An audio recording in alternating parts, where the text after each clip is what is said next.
kita bahas tentang dunia pemasaran, itu berarti kita akan melihat bahwa dunia pasar itu merupakan suatu tempat di mana pembeli dan penjual itu melakukan transaksi. Jadi adanya seller yang menawarkan produknya, terus ada konsumen yang akan membeli barangnya. Nah, kalau andaikan kebutuhan si penjual dan pembeli ini sama atau sesuai dengan keadaan barang yang ada dengan harga yang normal, saat itulah terjadinya keseimbangan pasar. Nah, keseimbangan yang terjadi pada pasar itu sangat penting terjadi guna mendapatkan kurva permintaan penawaran berjalan dengan normal. Jika terjadi keseimbangan, maka kurva yang ada pun tidak seimbang. Jika tidak terjadi keseimbangan, maksudnya maka kurva pun tidak seimbang. Harga dan permintaan pasar bisa menjadi terlalu naik atau bisa juga menjadi menurun drastis. Nah, konsumen dan produsen ini bereaksi terhadap memiliki reaksi yang berbeda terhadap perubahan harga. Jadi harga yang lebih tinggi cenderung mengurangi permintaan sambil mendorong penawaran, dan harga yang lebih rendah meningkatkan permintaan sambil mengecilkan pasokan. Jadi contoh-contoh sederhana saja, kalau kita di pasar misalnya beli kangkung, terus kemudian penjual dengan harga 3 ikat 10.000. Nah, kita akan menawar, bisa nggak kalau 5 ikat 10.000. Nah, itu di situ adanya penawaran atau permintaan. Nah, keseimbangan terjadi itu jika si penjual itu sepakat dengan harga yang ditawarkan atau jumlah yang ditawarkan oleh konsumen. Keseimbangan pasar itu bahasa lainnya adalah equilibrium. Jadi dalam bisnis dan ekonomi, matematika bisnis dan ekonomi itu kita bisa menyebutkan keseimbangan pasar dengan sebutan equilibrium. Jadi keseimbangan pasar adalah keadaan yang menunjukkan baik konsumen maupun produsen telah menyetujui harga suatu barang, yaitu harga yang konsumen bersedia membeli untuk sejumlah barang sama dengan harga yang produsen bersedia menjual untuk sejumlah barang tersebut. Untuk penggambaran kurva pun kita akan melihat seperti ini. Untuk keseimbangan pasar yang terjadi di mana harga equilibrium itu sama dengan jumlah barang equilibrium, baik yang diminta atau yang ditawarkan sama dengan harga yang diminta atau harga yang ditawarkan oleh produsen maupun konsumen. Contohnya, fungsi permintaan dan penawaran dari suatu barang ditunjukkan oleh persamaan berikut. Untuk permintaan, seperti yang sudah kita nonton pada video yang lalu, bahwa permintaan itu simbolnya adalah D, yang artinya demand. Jadi persamaannya adalah Q sama dengan 6 kurang 0,75P. Sedangkan S ini adalah supply atau penawaran dengan dengan persamaan Q sama dengan min 5 tambah 2P. Nah, pertanyaan adalah berapa harga dan jumlah keseimbangan pasar, dan berikutnya tunjukkan secara geometri atau keseimbangan pasar tersebut atau grafik ya, kurvanya. Nah, untuk syarat keseimbangan pasar itu kita sebut dengan persamaan demand itu harus sama dengan supply. Jadi D sama dengan S. Nah, persamaannya itu tadi kan Q sama dengan 6 kurang 0,75P, dan penawarannya adalah min 5 tambah 2P. Sehingga saat QD atau jumlah barang yang ditawarkan dengan jumlah barang yang diminta itu sama, maka persamaannya akan menjadi 6 kurang 0,75P sama dengan min 5 tambah 2P. Ini min 0,75P kurang pindah ruas yang persamaan yang parameternya P kita pindahkan ke sisi sebelah kiri biar sama, terus yang konstan kita pindahkan ke sisi sebelah kanan. Jadi yang positifnya 6 menjadi min 6, dan yang positif 2P menjadi min 2P. Kita dapatkan min 2,75P sama dengan min 11. Min 5 kurang 6 berarti min 11. P sama dengan min 11 dibagi min 2,75. Jadi dapatnya adalah 4. Nah, untuk memperoleh nilai Q, maka substitusikan nilai P sama dengan 4 ke dalam salah satu persamaan permintaan permintaan atau penawaran. Sehingga kita akan coba masukkan persamaan permintaan. Jadi Q sama dengan 6 kurang 0,75P. Jika P-nya 4, maka 6 kurang 0,75 kali 4 dapatnya 6 kurang 3, karena 0,75 dikali 4 dapatnya 3. 6 kurang 3 dapatnya 3. Jadi Q-nya adalah 3. Jadi harga dan jumlah kuantitas keseimbangannya adalah 3, kuantitasnya 3 dan harganya 4, atau equilibrium 3,4. 3 dan 4 ya. Jadi koma di sini tulisan ini bukan mengartikan bahwa dia adalah desimal, melainkan 3 ini adalah Q dan 4 ini adalah P. Berarti equilibrium terjadi saat jumlah barang yang diminta maupun ditawarkan sebanyak 3 dengan harga dan yang diminta maupun ditawarkan sebanyak 4. Nah, berikutnya, bagaimana kalau kita menunjukkan ke kurvanya? Maka langkah pertama sama seperti video-video yang lalu, yaitu kita akan mencari untuk persamaan pertama ya, untuk persamaan permintaan. Jika P-nya 0, maka Q-nya adalah 6. Kenapa 6? Karena min 0,75 kali 0 itu hasilnya 0. Jadi 6 kurang 0 berarti 6. Jadi titik potong yang pertama adalah 6,0. Terus jika Q-nya sama dengan 0, maka titik potongnya adalah 0,8. Karena di sini Q-nya 0, berarti 0 sama dengan 6 kurang 0,75P. Nah, ini yang parameternya P pindahkan ke sisi sebelah kiri, jadinya positif, yaitu 0,75P sama dengan 6. P sama dengan 6 bagi 0,75 dapatnya ada 8. Jadi jika Q-nya 0, maka P-nya 8. Nah, untuk gambar kurva permintaan yaitu ini. Jika Q-nya 0, ini. Jika Q-nya 0, maka P-nya adalah 8. Berarti titik potongnya adalah 0,8.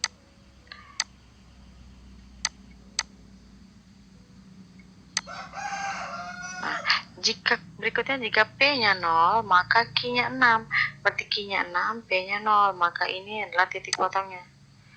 Titik potong 6,0. Nah, berikutnya untuk fungsi penawaran. Q sama dengan min 5 tambah 2P. Nah, jika P-nya adalah 0, maka Q-nya adalah min 5. Berarti titik potong pertama yaitu min 5,0. Ya, min 5,0. Nih. Berikutnya, jika Q-nya 0, maka P-nya itu adalah 2,5. Dapat dari 0 sama dengan min 5 tambah 2P. Ini 2P ini dipindahkan ke sisi sebelah kiri, jadinya minus min 2P sama dengan min 5. Maka P sama dengan min 5 bagi min 2 sama dengan 2,5. Berarti titik potong berikutnya adalah 0,2,5. Berarti 0,2,5 di sini ya. Maka ini titik potongnya adalah 0,2,5. Ya, ini titik potongnya 2, di titik 2,5. Nah, titik berikutnya, karena ini masih ke min, kita bisa mencari titik-titik yang lain. Berarti sebenarnya banyak sekali titik-titik yang dilalui oleh kurva penawaran ini. Bisa saja jika Q-nya 1, jika Q-nya 2, Q-nya 3, Q-nya 4, Q-nya 5, dan seterusnya. Tapi keseimbangan pasarnya terjadi di sini, yaitu pada saat kuantitas yang diminta sebanyak 3 dan harga yang diminta maupun ditawarkan sebanyak 4. Dikenakan pemerintah atas penjualan suatu barang akan menyebabkan produsen menaikkan harga jual barang tersebut sebesar tarif pajak per unit, dan biasanya simbolnya itu dengan T, atau itu adalah tax. Dari pajak itu adalah tax.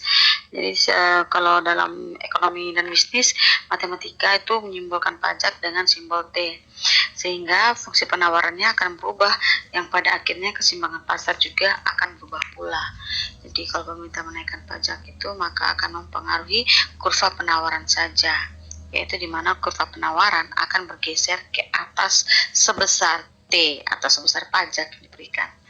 Jadi secara matematis fungsi penawaran setelah pajak dapat dirumuskan sebagai berikut, yaitu P sama dengan fungsi Q ditambahkan dengan T. Kenapa? Karena biasanya itu akan mempengaruhi harga, sehingga persamaannya menjadi P sama dengan fungsi Q. Jadi kalau teman-teman menemukan persamaan Q sama dengan fungsi P, maka teman-teman harus merubahnya terdahulu untuk menjadi P fungsi Q. Kita juga bisa menghitung penerimaan pajak total oleh pemerintah. Nah, total penerimaan pajak yang diterima oleh pemerintah itu sebesar T besar sama dengan T kecil dikalikan dengan jumlah pajak yang diberikan dikalikan dengan jumlah kuantitas setelah adanya pajak. Dan untuk besarnya pajak juga kita bisa menghitung besarnya pajak yang ditanggung oleh konsumen, baik itu per unit maupun total pajak yang ditanggung konsumen. Dan kita juga bisa menghitung besarnya pajak yang ditanggung oleh produsen, baik itu secara per unit maupun secara total. Kita langsung ke contohnya. Kita akan mencoba untuk menghitung berapa harga dan jumlah keseimbangan pasarnya. Nah, contohnya untuk fungsi permintaan suatu produk ditunjukkan dengan persamaan P sama dengan 15 kurang Q, dan fungsi penawarannya adalah P sama dengan 0,5 Q tambah 3. Nah, bagaimana kondisinya sebelum dikenakan pajak? Nah, keseimbangan seperti yang sudah ketahui, keseimbangan itu adalah permintaan sama dengan penawaran. Jadi terjadinya keseimbangan pasar saat yang ditawarkan sama dengan yang diminta. Nah, jadi persamaan matematikanya adalah permintaan atau demand sama dengan supply, yaitu 15 kurang Q sama dengan 0,5 Q tambah 3. Pindah ruas 0,5 Q, sisi parameter Q dipindahkan ke sisi sebelah kiri sama dengan konstantanya 3 kurang 15, berarti min Q kurang 0,5 Q dapatnya min 1,5 Q sama dengan 3 kurang 15 dapatnya min 12. Jadi Q yang kita peroleh adalah 8. Kemudian substitusikan ke salah satu persamaan, baik persamaan permintaan maupun persamaan penawaran. Tapi di sini saya mencoba untuk persamaan permintaan. Jadi persamaan permintaan adalah P sama dengan 15 kurang Q, sehingga 15 kurang Q-nya 8, berarti 15 kurang 8 dapatnya 7. Jadi kondisi equilibrium awalnya adalah 8,7, atau pada saat kuantitas yang diminta maupun ditawarkan sama dengan 8, dengan harga yang ditawarkan atau yang diminta sebanyak 7. Berikutnya, beberapa keseimbangan saat setelah pemerintah mengenakan pajak. Nah, pajak itu sekali lagi akan mempengaruhi penawaran. Nah, oleh karena itu yang berubah pasti adalah kurva penawaran, sehingga persamaan penawaran itu akan berubah menjadi seperti yang berikut ini, yaitu persamaan P fungsi Q ditambahkan dengan total pajak yang dikenakan, sehingga persamaan kita yang awal mula adalah P sama dengan 0,5 Q tambah 3 akan ditambahkan lagi dengan 3, sehingga persamaan setelah pajak, ya penawaran setelah pajak adalah P sama dengan 0,5 Q tambah 6. Berikut akan kita hitung equilibriumnya atau keseimbangan pasarnya, yaitu terjadi saat permintaan sama dengan penawaran. Maka di sini 15 kurang Q sama dengan 0,5 Q tambah dengan 6. 6 ini dapat dari 3 tambah dengan pajak tadi ya 3 ya. Nah, kemudian ini kita pindah ruaskan yang parameternya Q, terus kemudian yang konstantanya kita pindah ruas juga supaya sama, maka kita peroleh min 1,5 Q sama dengan min 9. Min 9 dapat dari 6 kurang 15. Q sama dengan min 9 bagi min 1,5, hasilnya adalah 6. Sekali lagi jangan lupa min bagi min hasilnya adalah positif. Kemudian kita substitusikan hasil nilai Q-nya ke dalam salah satu persamaan. Sekali lagi di sini saya mencoba untuk persamaan permintaan.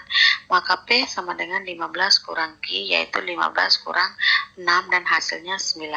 maka kondisi equilibrium setelah adanya pajak adalah 6,9 atau saat kuantitas yang diminta maupun yang ditawarkan sebanyak 6 dengan harga yang diminta maupun yang ditawarkan sebanyak 9. Kita juga bisa mengetahui seberapa besar pajak yang akan diterima oleh pemerintah baik dari produsen maupun dari konsumen. Nah, untuk besarnya pajak yang diterima pemerintah itu rumusnya adalah berapa besarnya pajak yang diberikan oleh pemerintah dikali dengan total kuantitas dan setelah adanya pajak. Nah, besar pajaknya itu adalah 3 yang diberikan pemerintah, sedangkan besarnya kuantitas setelah adanya pajak adalah 6. Jadi 3 kali 6 dapatnya 18. Nah, bagaimana berapa besar yang dibebankan kepada konsumen dan berapa besar yang dibebankan pada produsen? Untuk mencari tahunya, ini rumusnya. Untuk konsumen itu kita bisa lihat juga pajak per unit dan total keseluruhannya. Untuk pajak per unit sendiri itu dirumuskan dengan berapa besarnya harga setelah pajak dikurangkan dengan harga sebelum adanya pajak. Jadi dapatnya 9 kurang 7. Jadi besarnya pajak yang per unit yang dibebankan pada konsumen adalah sebanyak 2. Sedangkan untuk totalnya dikalikan 2 dikalikan dengan jumlah kuantitas keseluruhan adalah 6, berarti 2 kali 6 jadi 12. Jadi pajak yang dibebankan oleh konsumen per unit sebanyak 2 dengan total kuantitas 6, maka total pajak yang dibebankan pada konsumen adalah 12. Sedangkan untuk produsen, pajak yang dibebankan kepada produsen itu didapatkan dari total pajak yang diberikan kepada pemerintah dikurangkan dengan yang pajak per unit yang diberikan kepada konsumen, sehingga didapatkan pajak mengenai 3 dikurangkan dengan 2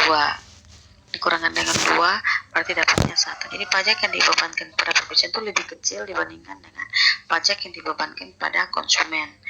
Kemudian total dari pajak yang diterima oleh produsen yaitu pajak produsen per unit dikalikan dengan kuantitas setelah adanya pajak, berarti 1 dikalikan 6 dapat 6. Jadi intinya setelah adanya pajak maka total yang diterima oleh pemerintah ada sebanyak 18 dengan beban yang lebih besar diberikan pada konsumen sebanyak 12 dan produsen sebanyak 6. Bagaimana dengan subsidi? Jika pemerintah memberikan subsidi atas produk tertentu, harga yang dibayar oleh konsumen akan turun, sedangkan jumlah yang diminta akan produk tersebut akan bertambah. Penurunan harga tersebut adalah sebesar subsidi atau yang kita simbolkan dengan S subsidi yang diberikan oleh pemerintah.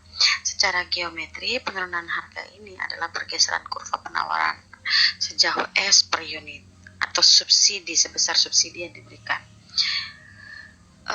Jadi sekali lagi juga bahwa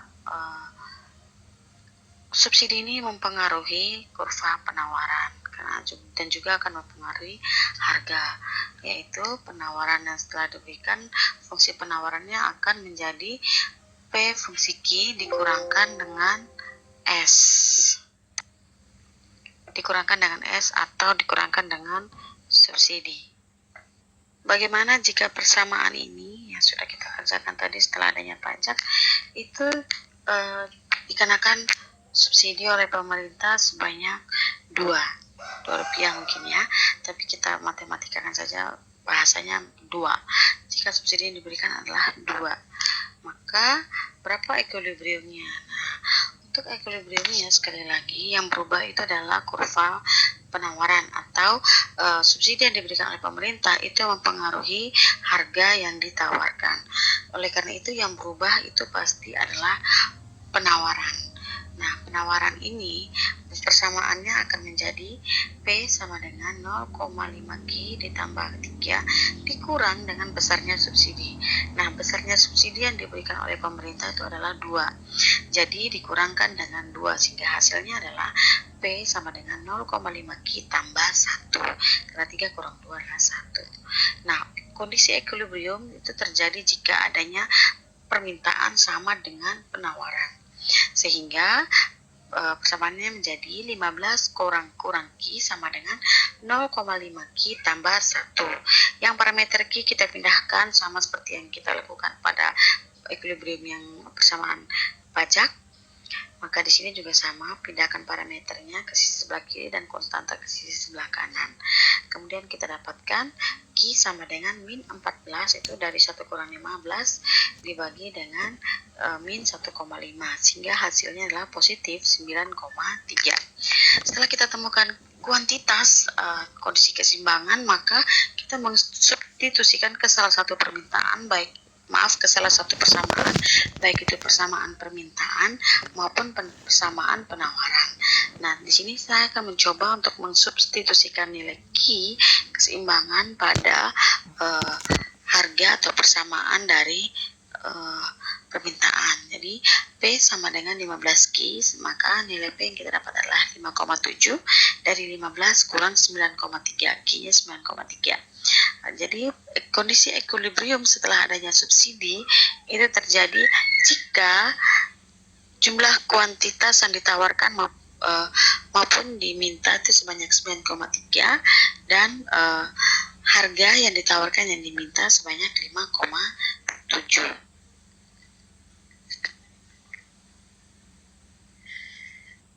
Nah, untuk besarnya subsidi yang diberikan oleh pemerintah itu didapatkan dari besarnya subsidi dikalikan dengan jumlah kuantitas dan jumlah kuantitas yang diminta maupun ditawarkan setelah adanya subsidi. Jadi itu kuantitas keseimbangan. Kita juga bisa mengetahui berapa besar subsidi yang akan dinikmati oleh produsen dan berapa juga yang akan dinikmati oleh konsumen.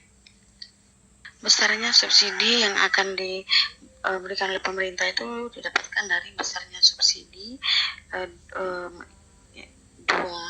dikalikan dengan jumlah kuantitas setelah adanya keseimbangan pasar, setelah adanya subsidi itu 9,3, maka total yang akan diberikan oleh pemerintah adalah 18,6. Nah, berapa besar subsidi yang akan dinikmati oleh konsumen dan berapa besarnya subsidi yang akan dinikmati oleh produsen. Untuk konsumen per unitnya itu adalah 1,3 dan untuk produsen per unitnya itu adalah 0,7. Jadi 1,3 itu didapat dari harga sebelumnya dikurangkan dengan harga setelah adanya pajak, subsidi. Jadi dapatnya adalah 7 dikurangkan dengan 5,7 sehingga dapatnya 1,3. Sehingga total yang dinikmati oleh konsumen adalah 12,05. Dapat dari total subsidi yang dinikmati per konsumen per unit dikalikan dengan kuantitas yang diminta maupun ditawarkan. Dapatnya 12,5. Kemudian besarnya yang dinikmati oleh produsen adalah 6,51. Nah, berikutnya bagaimana kita menggambarkan keseimbangan pasar. Nah, kita akan pertama mencoba untuk menggambar keseimbangan pasar sebelum adanya pajak dan subsidi. Nah, langkah yang pertama adalah sama seperti yang kita lakukan yang lalu, yaitu kita mencari titik potongnya. Yang pertama kita akan mencoba untuk kurva permintaan. Permintaan fungsinya adalah persamaan adalah P sama dengan 15 kurang Q. Jika Q-nya 0, maka P-nya 15. Berarti 15 kurang 0 kan 15. Sehingga titik potong pertama adalah 0,15. Nah, jika P-nya 0, maka 0 sama dengan 15 kurang min Q. Parameter Q pindahkan ke sebelah menjadi nilainya menjadi positif. Jadi Q sama dengan 15. Titik potong kedua adalah 15,0. Berikutnya untuk kurva penawaran. Penawaran itu persamaannya adalah P sama dengan 0,5 Q tambah 3. Jika Q-nya 0, maka P-nya pasti 3, karena kalau 0,5 kali 0 ya hasilnya 0. Tambah 3, 3. Berarti titik potong berikutnya adalah 0,3. Jika P yang sama dengan 0, maka 0 sama dengan 0,5 Q tambah 3. Parameter Q sekali lagi pindahkan ke sebelah kiri, jadinya min 0,3 Q sama dengan, min 0,5 Q sama dengan 3. Sehingga didapatkan Q sama dengan 6. Berarti titik potong berikutnya adalah min 6,0. Min ya, karena positif bagi min hasilnya min. Nah, karena di sini titik potongnya itu minus, maka saya akan mencoba untuk mengasumsikan jika titik potongnya melalui titik-titik lainnya. Saya akan mencoba dengan 10 yang nilainya positif, sehingga dengan Q 10 maka saya peroleh P-nya adalah 8, yaitu 0,5 kali 10 dapat 5 ditambahkan 3 sehingga hasilnya adalah 8. Maka titik potong berikutnya adalah 10,8. Jika digambarkan akan menjadi seperti ini. Jadi titik potong pertama 0,15 dan 15,0 ya. Kemudian titik potong berikutnya 0,3 di sini 0,3 dan min 6,0 itu berarti di sini min 6,0 dan berikutnya lagi 10,8 di sini ya. Berarti intinya adalah kurva penawaran maupun kurva permintaan ini dilalui oleh titik-titik tertentu sebanyak apapun gitu ya. Jadi bisa saja saya mencari jika Q-nya sama dengan 5, jika Q sama dengan 2, jika Q sama dengan 3, bisa juga Q sama dengan 20 gitu. Jadi sepanjang garis horizontal maupun garis vertikal. Tapi kita akan mencoba dan menentukan titik tertentu yang bisa kita tarik garis lurusnya sehingga membentuk kurva penawaran. Sehingga ditemukan titik keseimbangan adalah di sini pertemuan antara kurva permintaan dan kurva penawaran, yaitu pada saat Q sama dengan 8 dan P atau harga sama dengan 7. Nah, bagaimana setelah adanya pajak? Nah, sekali lagi kalau setelah pajak itu mempengaruhi penawaran, tidak mempengaruhi permintaan, sehingga pasti yang berubah adalah kurva penawaran. Oleh karena itu yang akan kita gambarkan sekarang adalah kurva penawaran. Nah, apa yang terjadi setelah pajak? Maka persamaannya tadi sekali lagi menjadi berubah ya, P sama dengan 0,5 Q tambah 6. Kita cari titik potongnya. Jika Q-nya 0, maka P-nya pasti 6. Titik potongnya adalah 0,6. Jika P-nya sama dengan 0, maka 0 sama dengan 0,5 Q tambah 6. Sekali lagi pindah ruaskan parameter Q, sehingga Q kita dapatkan 12, min 12. Jadi titik potong berikutnya adalah min 12,0. Nah, sekali lagi saya katakan bahwa kurva penawaran maupun permintaan itu melalui titik-titik sepanjang garis horizontal maupun garis vertikal. Sehingga saya mengasumsikan, asumsi adalah perumpamaan, dan saya mengasumsikan jika Q itu dilalui pada titik 10, maka berapa P-nya? Sehingga P yang kita peroleh adalah 11. Ini perbedaan. Kalau yang tadi jika Q-nya 10, P-nya 8. Dan sekarang jika Q-nya 10, maka P-nya adalah 11. Jadi titik potong pertama adalah 0,6, ini di sini 0,6 titik potongnya di sini. Min 12,0 titik potongnya di sini, min 10, 11, 12 ini titik potongnya. Terus titik potong berikutnya adalah 10,11, ini 10, 11-nya di sini. Berarti titik potongnya di sini, maka garis lurusnya adalah seperti ini teman-teman. Keseimbangannya berubah, bergeser ke atas, keseimbangannya bergeser ke atas, yaitu pada saat Q sama dengan 6 dan pada saat P sama dengan 9.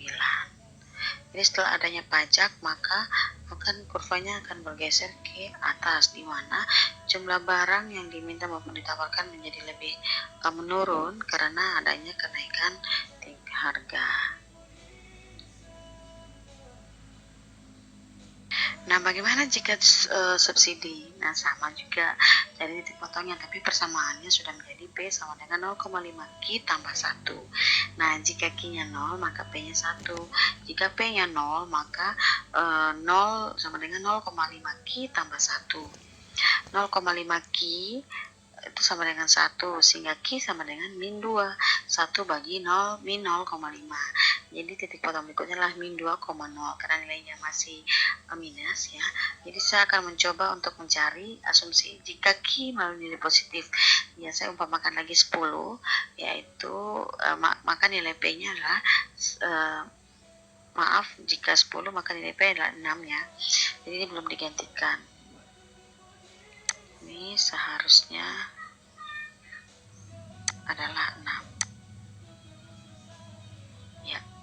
Maka di sini titik potong pertama adalah 0,1 ya, teman-teman. Jadi 0,1 di sini.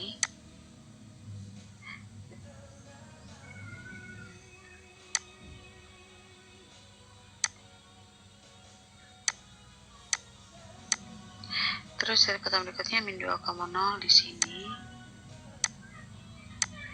Titik potong berikutnya 10,6.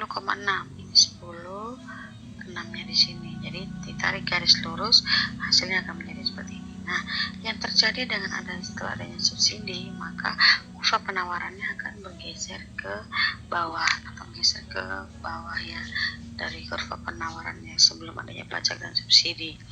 Yang terjadi adalah dengan adanya subsidi, maka jumlah barang yang diminta maupun ditawarkan akan bertambah. Kenapa? Karena terjadinya penurunan harga. Jadi yang awalnya itu 7 menjadi 5,7, dan yang awalnya itu 8, kuantitasnya 8 ya, akan meningkat menjadi 9,3. Jadi dengan adanya subsidi akan menaikkan harga, akan menurunkan harga dan menaikkan jumlah barang yang diminta maupun ditawarkan. Dengan adanya pajak, maka akan menaikkan harga dan akan menurunkan jumlah barang yang ditawarkan maupun yang diminta. Sekian penjelasan tentang keseimbangan pasar dan pengaruhnya setelah adanya pajak dan subsidi. Semoga penjelasan ini bisa membuat teman-teman mengerti dan bisa membuat teman-teman mampu menjawab soal-soal latihan. Oke, semangat belajar dan terima kasih.